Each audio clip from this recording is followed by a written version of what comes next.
Witam Was i na Wasze zdrowie. Dzisiaj zaraz on mówi do Was.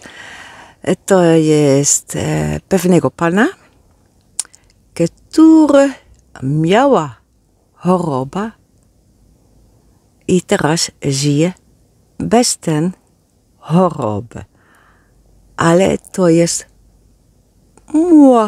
starsza długa ulica i tam było bardzo dużo górki i doły, tak jest. tak. Witam Was, moi drodzy, tak jest. Dzisiaj historia pewnego pana, która trwała wiele lat, a mianowicie chorował na coś takiego, co się nazywa Bechterew. Czyli po prostu różnego rodzaju zapalenia, twój kręgosłup się zrasta jak gdyby, no i nie jest to dość przyjemne, wielkie bóle, też i na innych kościach to miał, więc zaczął szukać swojej drogi, żeby ją znaleźć. Na początku przeszedł na jedzenie surowe. Czuł się dobrze. Bóle znikały, wszystko było ok w miarę. Jednak nie do końca, ponieważ po pewnych posiłkach nadal różne objawy mu wracały. No i nie był zbytnio z tego powodu szczęśliwy. Na dodatek zaczął wyglądać, jak mi to powiedział, jako kościotrup. Mówią, wyglądał tak, jakby był po prostu chodzącym trupem, ponieważ bardzo dużo schudł, zrzucił z wagi i po prostu był takim chodzącym kościotrupem.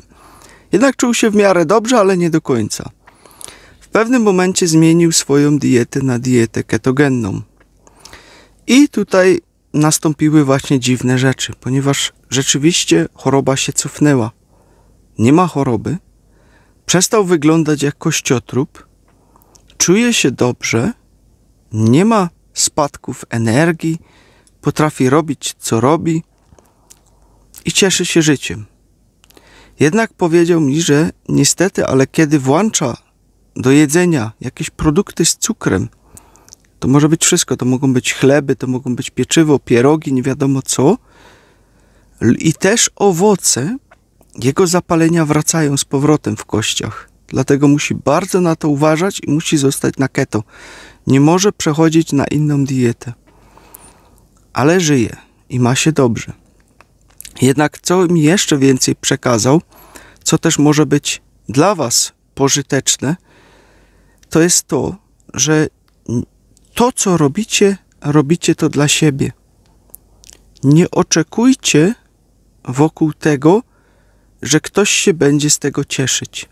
Ponieważ ten pan po 6 ponad latach szukania i kiedy w końcu zaczął dobrze wyglądać i zaczął być zdrowy, poszedł do swojej rodziny i liczył na to, że po prostu jak wejdzie, to zostanie przytulony i że mu ktoś złoży gratulacje, że w końcu znalazł swoją drogę. Jednak tak się nie stało. Nikt nie złożył mu gratulacji. Nawet został częściowo wyśmiany, że co on to tak dziwnie je, skoro rodzina wie, że on był chory i teraz już nie jest chory. Nikt w sumie nie zaakceptował tego, że je inaczej. W tym momencie można by powiedzieć, po co ci taka rodzina? Skoro oni cię woleliby, żebyś był chory, to po co ci taka rodzina? Po co tacy ludzie wokół ciebie? Również powiedział mi, zresztą to sam ja już wiem, kiedyś wam też o tym mówiłem, nie misjonaruj. Wy gdzieś wchodzisz, trzymaj język za zębami. Nie mów, wiesz co, zacznij jeść tak i tak, tego nie jedz, bo to nic nie da. Im bardziej będziesz naciskać, tym większy przyjdzie opór z drugiej strony. Ponieważ ludzie nie lubią, jak im się coś dyktuje z góry. Nie lubią tego.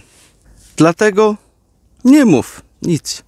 Kiedy zostaniesz zapytany, czemu ty tak dobrze wyglądasz? Wtedy możesz powiedzieć. Kiedy zostaniesz zapytany, twoja choroba znikła? Wtedy możesz powiedzieć. Wtedy pokaż, co zrobiłeś. Ale nie rób tego na siłę. Można czasem gdzieś coś napomknąć. Jem na przykład, tego nie jem albo coś I wtedy wzbudzisz ciekawość tego kogoś, czemu tego nie jesz.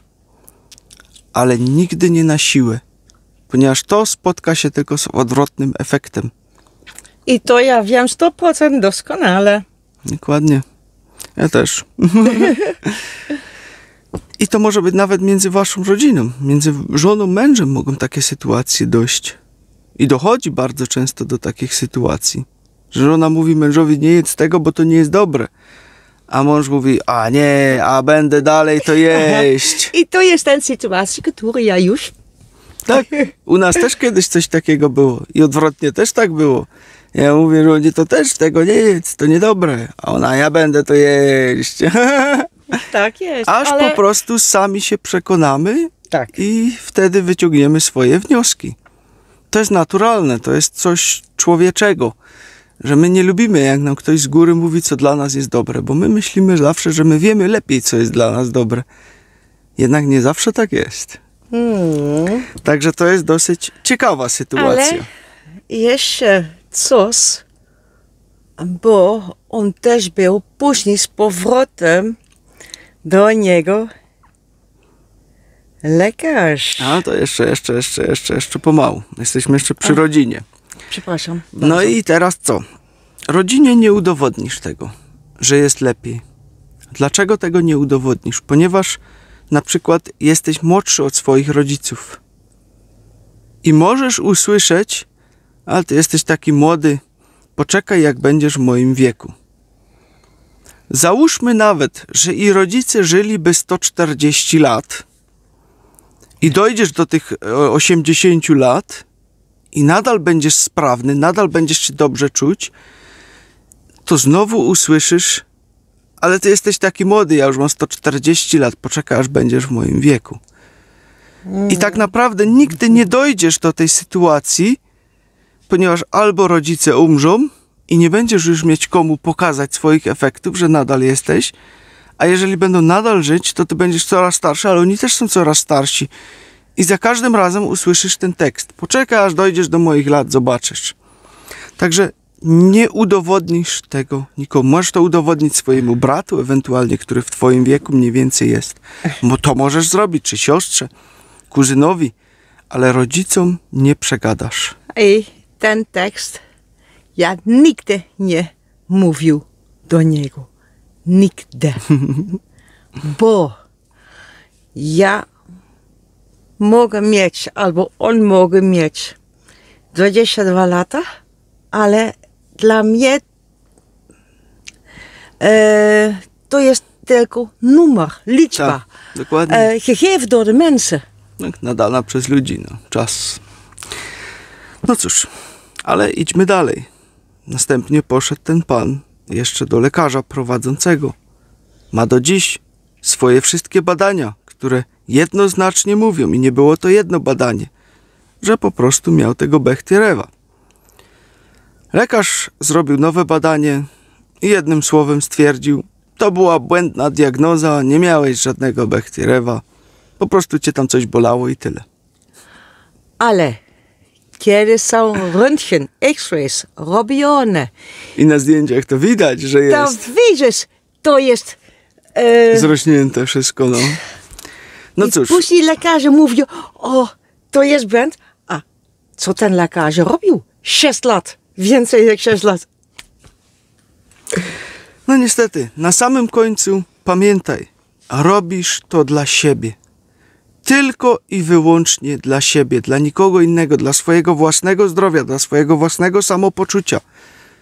Nie robisz tego na pokaz, żeby udowodnić, to jest już lepiej mi teraz, patrzcie wszyscy, bo zostaniesz wyśmiany. Rób to po prostu dla siebie, co robisz. Jeżeli cię ktoś zapyta, powiedz mu, co zrobiłeś. Ale nie pchaj się ze swoimi buciorami do jego życia i na siłę mu to wdrażaj, bo dostaniesz tylko i wyłącznie opór z powrotem. I tak naprawdę nikt tego nawet nie będzie chcieć spróbować wtedy. Wzbudź ciekawość, ale nie narzucaj się. To jest ważne w tym wszystkim. Dobrze, moi drodzy, taka krótka historia. Tyle na dziś. Trzymajcie się. Hej. Do następnego razu.